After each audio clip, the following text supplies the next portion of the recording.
si te dijera que algunos de los imperios más poderosos de Europa no fueron construidos por reyes, sino por familias a las que en su día se les prohibió incluso poseer tierras, tras los muros de los guetos? Estas dinastías judías sortearon siglos de persecución para amasar fortunas que literalmente moldearían el mundo que conocemos. Pero aquí hay un giro inesperado. Si revisas las listas de las personas más ricas de Europa hoy, no encontrarás los nombres legendarios que esperas. El panorama de la riqueza ha cambiado. Nuevos titanes están en la cima. Figuras que surgieron de las cenizas de la Unión Soviética o aprovecharon el poder de la tecnología del siglo XXI. Así que, para contar la verdadera historia de la riqueza judía en Europa, no podemos simplemente mirar al pasado. Tenemos que empezar por los reyes modernos del capital y luego remontarnos a los gigantes históricos sobre los que se asientan. Estas son las historias de 10 dinastías judías monumentales. Desde los Rothschild del siglo XIX hasta los magnates tecnológicos y los comerciantes de metales de la actualidad. Descubriremos cómo construyeron sus imperios, la persecución que superaron y los legados que forjaron. Esta es una historia de resiliencia, estrategia y las fuerzas ocultas que construyeron la Europa moderna. Comenzamos nuestro viaje en el Londres moderno con dos hermanos que fueron la definición misma del poder silencioso, David y Salomón Rubin. Con un patrimonio neto de más de 2.000 millones de libras, se encuentran constantemente entre las familias más ricas del Reino Unido. Su historia no es la de un prestigio heredado, sino la de un comercio agudizado y una astuta reinvención. Nacidos en Bombay, India, en una familia judía bagdadí, los hermanos se mudaron a Londres con su madre en la década de 1950 tras la separación de sus padres. Llegaron con poco, viviendo en Islington y asistiendo a escuelas públicas. Este no era un mundo de privilegios, era un mundo de ajetreo. David se dedicó a la chatarra, mientras que Salomón empezó con las alfombras, adquiriendo finalmente la empresa de alfombras más antigua de Inglaterra y utilizando las ganancias para incursionar en el sector inmobiliario. Pero su ascenso astronómico comenzó cuando, a principios de la década de 1990, se trasladaron a un lugar que pocos occidentales se atrevían a pisar. Tras la guerra de Vietnam, con el desmoronamiento de la Unión Soviética, su enorme industria del aluminio se sumía en el caos. Los Rubin vieron una oportunidad de oro. Perfeccionaron una estrategia llamada tolling. Pagaban y entregaban materias primas a las fábricas rusas en dificultades y, a cambio, se llevaban el aluminio terminado para venderlo en el mercado global con enormes ganancias. Fue una jugada brillante, aunque arriesgada. En esencia, estaban arbitrando el caos de un imperio en decadencia. Para 1995, Transworld gestionaba una gran parte de las exportaciones de aluminio de Rusia, con ventas globales que superaban los $8.000 millones. Se convirtieron en el tercer mayor productor de metales del mundo. Este periodo, las guerras del aluminio, estuvo plagado de peligros. Los hermanos se desenvolvieron en un mundo de oligarcas emergentes y se enfrentaron a acusaciones de participación en el crimen organizado, acusaciones que siempre negaron y de las que fueron absueltos. Para el año 2000, percibiendo el cambio de rumbo en Rusia, los Rubin tomaron una decisión crucial. Vendieron sus activos rusos y volvieron a centrarse en el mercado inmobiliario londinense. Con el capital generado, comenzaron a adquirir propiedades inmobiliarias emblemáticas de Londres. Hoy, su cartera es impresionante, incluyendo la Torre Millbank, la histórica Burlington Arcade y grandes extensiones de Paddington. También poseen centros de datos, hipódromos, aeropuertos e incluso una participación en el Newcastle United Football Club. Desde desguaces y tiendas de alfombras hasta las brutales guerras del aluminio en Rusia, y de vuelta a convertirse en los terratenientes más discretos de Londres. Los hermanos Rubin forjaron una nueva dinastía, construida sobre la audaz asunción de riesgos en la era moderna. A través de su fundación, ahora se centran en la sanidad y la educación, e incluso han dotado al Rubin College de la Universidad de Oxford, cerrando así el círculo de su historia. Si los Rubin representan el poder de los activos físicos, nuestra siguiente figura dominó la privatización post-Vietnam y el glamour de los medios de comunicación modernos. Sir Leonard Lund-Blodvik, nacido en Odessa, Ucrania, en 1957 en el seno de una familia judía, es uno de los hombres más ricos de Gran Bretaña. con un patrimonio neto de aproximadamente 32.000 millones de libras. Su viaje comenzó en un mundo que ya no existe. Bloodbeek creció en la Unión Soviética, pero su familia logró obtener visas de inmigración y se fue a Estados Unidos en 1978. Al llegar a Estados Unidos, obtuvo una maestría en informática en Colombia y un MBA en Harvard. Esta combinación única de ascendencia rusa, pasaporte estadounidense y una educación occidental de élite lo posicionó perfectamente para el colapso de la Unión Soviética. En 1986, fundó su firma de inversiones, Access Industries, mientras Rusia privatizaba sus empresas estatales en los caóticos años 90. Bloodbeek y su amigo de la universidad, Viktor Vekselberg, se lanzaron de lleno. Adquirieron acciones en empresas de aluminio que con el tiempo formarían Rusul, el mayor productor mundial, pero su mayor éxito fue en el petróleo. Su consorcio, AAR, compró una participación importante en la petrolera rusa TNK. Luego, orquestaron una fusión con British Petroleum, creando TNK-BP, un gigante energético ruso. Durante años, Blobenik y sus socios embolsaron miles de millones en dividendos. En 2013, vendieron su participación a la empresa estatal Rosneft por la asombrosa suma de $28.000 millones. Según informes, la parte personal de Blobenik fue de $7.000 millones de ese único acuerdo. Ese acuerdo marcó su alejamiento de Rusia. Con su fortuna asegurada, Blobenik pasó de ser un industrial a un magnate global de los medios de comunicación y la tecnología. En 2011, sorprendió al mundo del entretenimiento al comprar Warner Music Group por $300 millones. La industria musical estaba en apuros, pero Blobenik vio su futuro. Sacó a bolsa la empresa en 2020 con una valoración 4 veces superior a la que pagó. De repente, el hombre que se enriqueció con las fundiciones de aluminio se hizo dueño de los sellos discográficos de artistas como Ed Sheeran y Dua Lipa. Su imperio creció. Compró DAZN, el servicio de streaming deportivo a menudo llamado el Netflix del deporte, e invirtió en éxitos de Broadway como Hamilton, unido en 2017 por su filantropía. Sorlano ha donado cientos de millones de dólares a instituciones como Oxford, donde fundó la escuela de gobierno Blobenik. De refugiado judío a figura mundial con un título otorgado por la reina. La historia de Blobenik es una clase magistral de cómo ver el valor donde otros ven caos. Nuestro tercer titán moderno es de una raza diferente. No comercia con metales ni medios de comunicación. Comercia con información pura a la velocidad de la luz. Alex Herko, nacido en Moscú en 1979 en una familia judía rusa, es el fundador de XTX Markets, con una fortuna estimada entre 12 y 15 mil millones de dólares. Se ha convertido en el mayor contribuyente del Reino Unido al construir una máquina que ha revolucionado silenciosamente las finanzas globales. La historia de Herko es una de pura potencia intelectual. Obtuvo un doctorado en matemáticas en la Universidad Estatal de Moscú y se mudó a Londres en 2004 para trabajar como operador en Deutsche Bank, pero se frustró con la lentitud de las finanzas tradicionales. Vio un futuro dominado no por operadores humanos, sino por algoritmos sofisticados y silenciosos. Así que en 2015 fundó XTX Markets. XTX no es un fondo de cobertura típico, es un creador de mercado. Utiliza su propio capital para proporcionar liquidez, beneficiándose de las pequeñas diferencias de precio en las bolsas globales.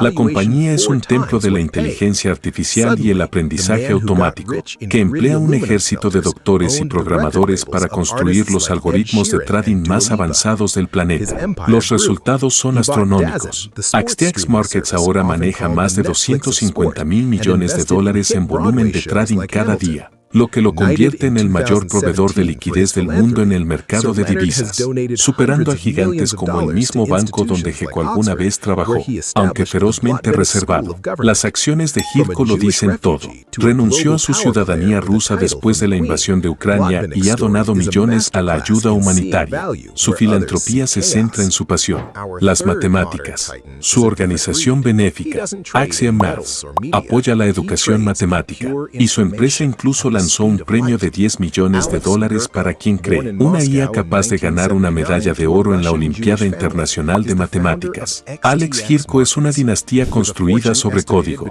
Su riqueza no surgió de la tierra ni se negoció en salas de juntas. Fue calculada, modelada y ejecutada por máquinas de su propio diseño. Nos referimos a las nuevas caras de la riqueza judía europea, titanes de la propiedad, los medios de comunicación y la tecnología. ¿Pero de dónde surgió su estrategia?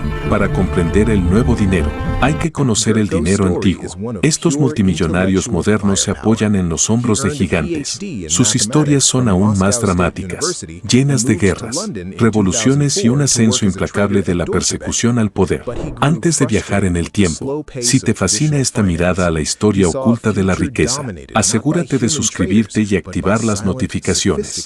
No te pierdas las sagas que estamos a punto de descubrir. Ninguna historia de la riqueza judía europea puede comenzar en otro lugar. El nombre en sí mismo es sinónimo de riquezas inimaginables. Rothschild, suyo es el mito fundacional, la dinastía que definió el concepto mismo de las finanzas globales. Desde una casa estrecha en el gueto de Frankfurt, construyeron un imperio que financió reyes, financió guerras y conectó al mundo con una red de oro e información. La saga comienza con Merram Saul Rothschild, nacido en 1744 en el gueto judío de Frankfurt, una calle amurallada donde los residentes eran encerrados por la noche, prohibido poseer tierras o ejercer la mayoría de las profesiones. Meyer comenzó como comerciante de monedas antiguas, lo que le permitió contactar con los aristócratas locales. Pero su verdadero genio fue la familia. Tuvo 5 hijos y los colocó como piezas de ajedrez estratégicas por toda Europa: Amsel en Frankfurt, Solomon en Viena, Nathan en Londres, Karl en Nápoles y James en París. Desde sus 5 sucursales, los hermanos crearon el primer banco verdaderamente internacional del mundo, operando como una sola unidad ferozmente leal. Su momento más legendario llegó durante las guerras napoleónicas. Al aliarse con Gran Bretaña, Nathan Rothschild se convirtió en el principal pagador del ejército británico, ideando planes para contrabandear oro por Europa y financiar al duque de Wellington. Y entonces llegó Waterloo en 1815. El mito cuenta que Nathan se enteró pronto de la derrota de Napoleón. Corrió a la bolsa de Londres y fingió vender bonos británicos, sembrando el pánico. Al desplomarse los precios, sus agentes lo compraron todo en secreto, amasando una fortuna cuando llegó la verdadera noticia. La verdad, aunque menos teatral, es igual de brillante. La superior red de inteligencia de Nathan le dio la noticia horas antes que al gobierno. Simplemente usó esa ventaja informativa para comprar bonos que sabía que pronto se dispararían en valor. No tuvo que fingir pérdidas. Simplemente conocía el futuro antes que nadie. En el siglo siguiente, los Rothschild fueron maestros indiscutibles de las finanzas internacionales. Financiaron la compra del Canal de Suez por parte del gobierno británico. Financiaron la independencia de Brasil y apoyaron los ferrocarriles en toda Europa. Su legado es inconmensurable.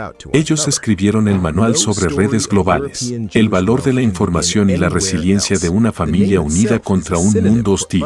Mientras los Rothschild construían su imperio, otra poderosa familia de banqueros judíos alemanes, los Barber, surgía en Hamburgo. Nunca alcanzaron el mismo estatus mítico, pero su influencia en la estructura misma de las finanzas modernas fue igual de profunda. La casa bancaria de la dinastía, M.M. Warburg & Co., se fundó en 1798.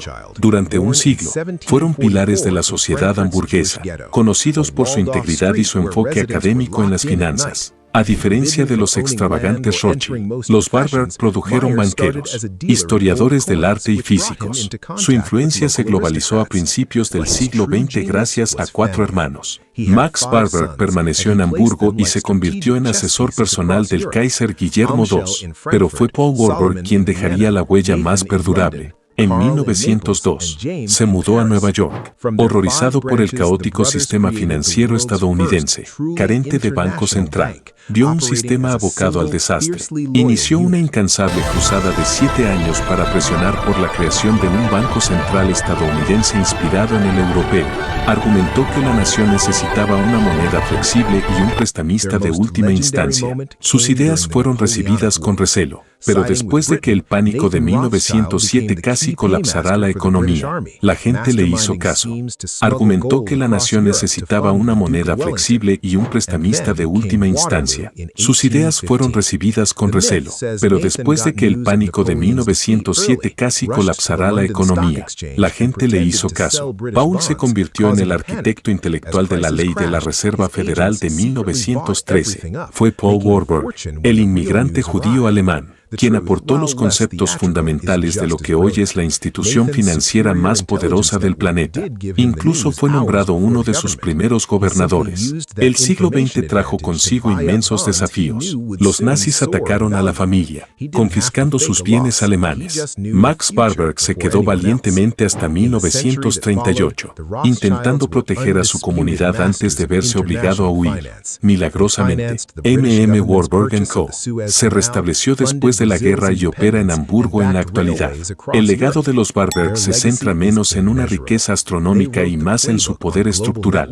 No se limitaron a jugar el juego, diseñaron las reglas, mientras las dinastías bancarias transformaban las finanzas. En Gran Bretaña se construía un imperio diferente, no en los bancos, sino en las calles comerciales. La familia Wolfson, liderada por el patriarca Sir Isaac Wolfson, transformó el comercio minorista británico. La historia de Isaac Wolfson es un clásico relato de la pobreza a la riqueza. Nacido en Glasgow en 1917, hijo de inmigrantes judíos ortodoxos de Lituania, su padre era ebanista y huyó de los pogroms. Isaac dejó la escuela a los 14 años y empezó como vendedor ambulante.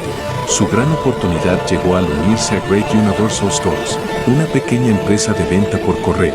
Con una ambición incansable, Wolfson ascendió a director general en 1932. Vio el enorme potencial de las compras a mayor precio, permitiendo a los clientes comprar productos a crédito y pagar en pequeñas cuotas semanales. En una época en la que pocos ahorraban, este fue un concepto revolucionario que abrió las puertas a un nuevo y masivo mercado. Con Wolfson al mando, Goose no solo creció, sino que explotó. Se embarcó en una oleada de adquisiciones, comprando cientos de negocios minoristas y manufactureros infravalorados y recuperándolos. Para la posguerra, GU era un gigante minorista que vendía de todo, desde muebles hasta ropa. Isaac Wolfson se convirtió en uno de los empresarios más poderosos de Gran Bretaña, pero su legado va más allá.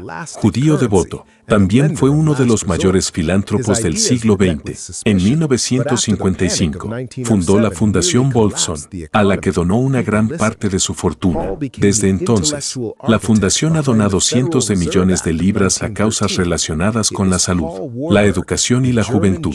Tanto el Wolfson College de Oxford como el de Cambridge llevan su nombre. El imperio empresarial familiar finalmente se desintegró, pero su impacto es imborrable. No solo vendían productos, cambiaron la forma de comprar en Gran Bretaña y luego reinvirtieron su fortuna en la sociedad.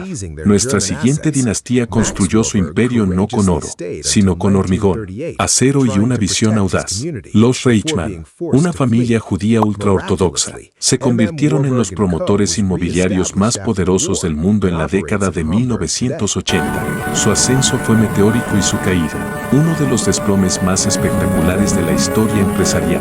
El patriarca de la familia, Samuel Reichmann, era comerciante de huevos en Hungría, huyendo del comunismo y luego del nazismo. La familia finalmente aterrizó en Tánger, Marruecos, donde sus hijos Albert, Ralph y Paul aprendieron finanzas.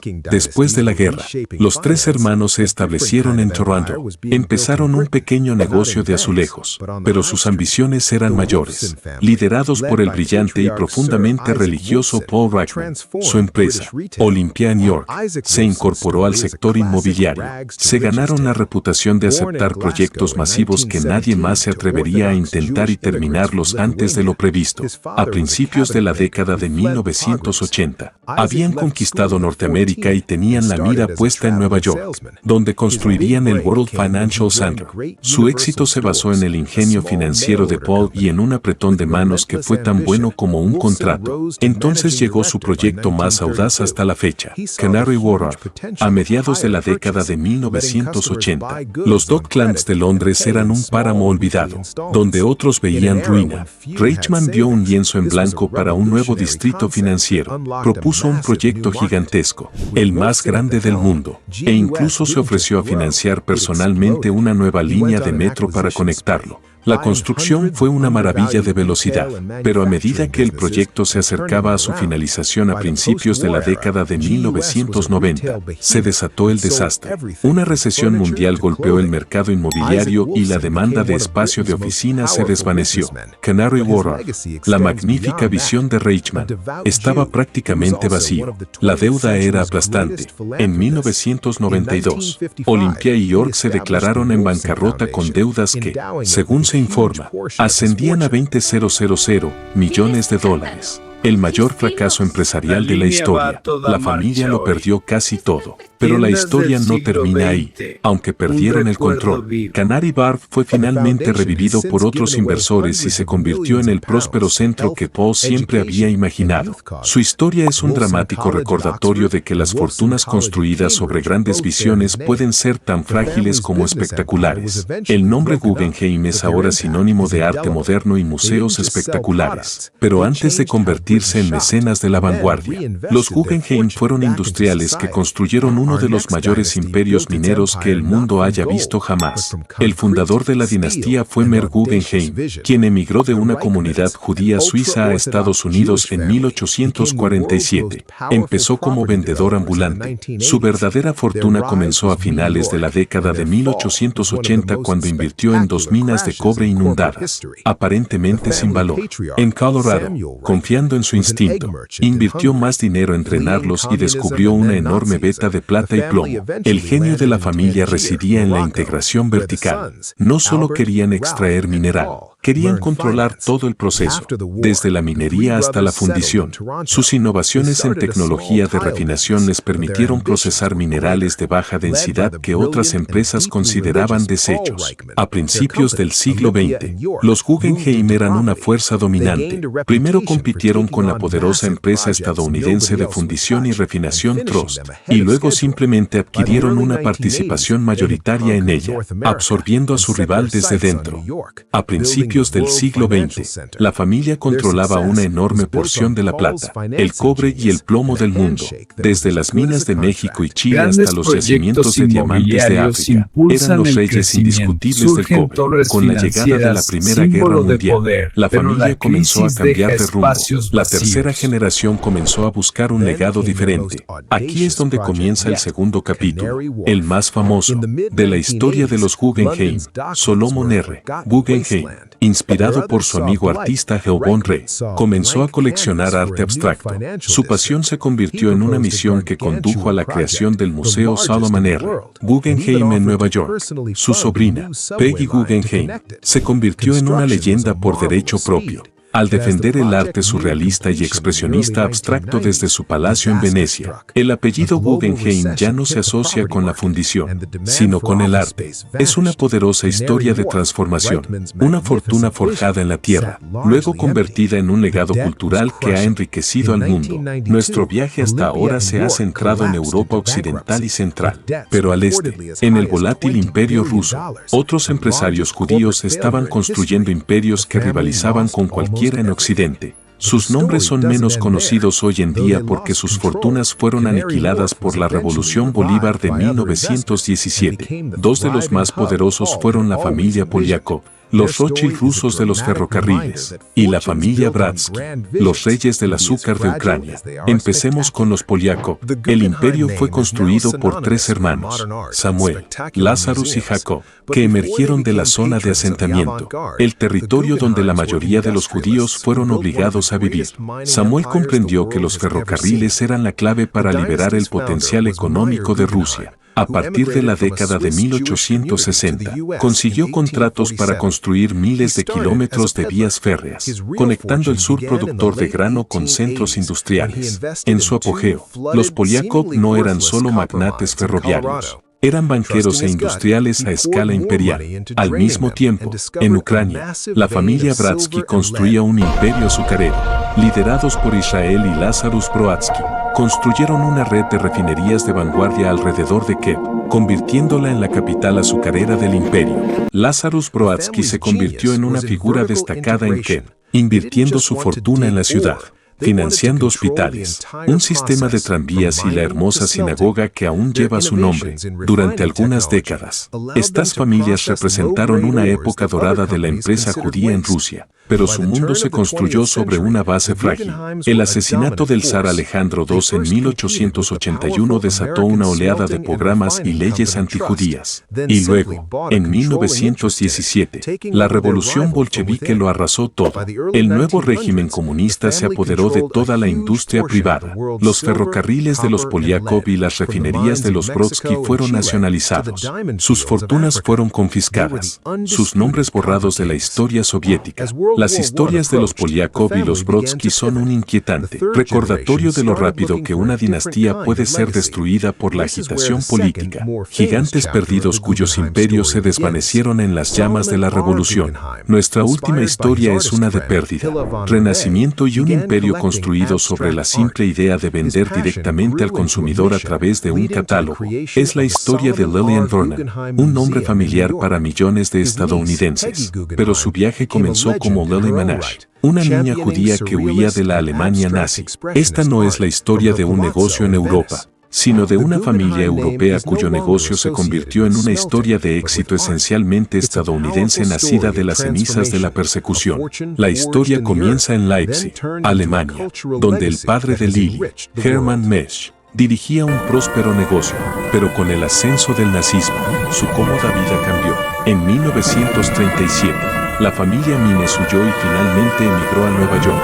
Tras haberlo perdido todo, Lily creció con un fuerte impulso por reconstruir lo que su familia había perdido. En 1951, a los 24 años, casada y embarazada, tomó $2,000 de sus regalos de boda y abrió un negocio desde la mesa de su cocina en Mount Vernon, Nueva York. Su primer producto fue un bolso y un cinturón personalizados. Colocó un pequeño anuncio en la revista 17 y recibió la abrumadora cantidad de $32,000 en pedidos. Había descubierto un enorme mercado sin explotar.